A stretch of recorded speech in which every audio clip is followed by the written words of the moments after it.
ఆయన అందరూ నమస్తే.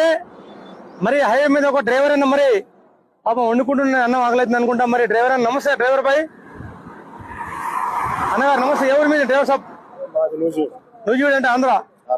మరి మీరు హైవే మీద పెట్టకండి ప్లీజ్, రిక్వెస్ట్ చేస్తున్నా. డిమాండ్ కాదు, ఎందుకంటే హైవే మీద ప్రమాదాలు జరిగితే మీ అందరూ తెలుసు. మీరు ఇక్కడ ఆపుకోవాలంటే జర పెట్రోల్ బంకులు ఉంటే మనకి ఇంకేదైనా మనకి కొంచెం ఎగస్ట్రా చోటు ఉన్న దగ్గర పెట్టుకోండి, మంచిగా వండుకొని తినండి ప్రశాంతంగా. ఎందుకంటే లారీ డ్రైవర్లు అంది చాలా మంచి, వీళ్ళు గ్రేట్ అనమాట.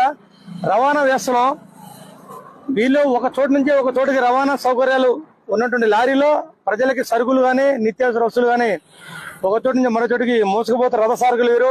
ఈ దేశంలో వీళ్ళు డ్రైవర్ సోదరు లేకపోతే ఈ వ్యవస్థ మొత్తం కుంటుపడిపోతుంది. అవునా బ్రదర్?